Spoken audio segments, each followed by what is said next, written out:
பல நேரங்களில் எழுப்புதல் பற்றிய தகவலை கேட்டு மகிழ்ச்சி அடைகிறோம். ஆயிரக்கணக்கானோர் கிறிஸ்துவால் ரட்சிக்கப்படுவதை நாம் பார்க்கிறோம். ஆனால் சமீபத்தில் வெளியிடப்பட்ட பியூ ஆராய்ச்சியின்படி கிறிஸ்தவம் மிக கொடுமையான சரிவை சந்தித்து வருகிறது. பலர் தங்கள் குழந்தை பருவத்திலிருந்து மத ரீதியாக வளர்க்கப்பட்ட நம்பிக்கையிலிருந்து ஏனோ விலகிச் செல்கின்றனர். கிறிஸ்தவர்களாக வளர்க்கப்பட்டவர்களில் 83% பேர் மட்டுமே வளர்ந்த பிறகும் தங்கள் நம்பிக்கையை தொடர்கின்றனர். மேலும் 17% பேர் மதத்தை முற்றிலுமாக கைவிட்டு நாத்திகர்களாகவோ அல்லது குறிப்பாக எதிலும் நம்பிக்கை இல்லாதவர்களாகவோ தங்களை அடையாளப்படுத்திக் கொள்கின்றனர். இந்த நிலைமை அதிக வருமானமுள்ள நாடுகளில் பெரிதளவில் காணப்படுகிறது.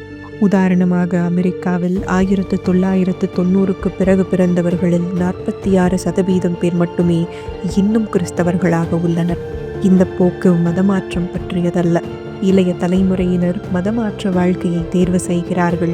அதிலும் குறிப்பாக கிறிஸ்தவ இளைஞர்கள் தங்கள் மத அடையாளத்தை கைவிடுகிறார்கள். இந்த சூழ்நிலையில் கிறிஸ்தவர்களாகிய நாம் புரிந்து கொள்ள வேண்டியது என்னவென்றால், நம் கையில் ஒரு பெரும் பொறுப்பு வந்துள்ளது. மதச்சார்பின்மையை நோக்கி உலகம் நகரும் நிலையில் நமது விசுவாச பணி அவசரமாகிறது. இந்த ஆய்வு முடிவுகள் பெரும் சவாலை முன்வைக்கின்றன. இருப்பினும் ஒரு தெளிவான உண்மையை அது வெளிப்படுத்துகிறது.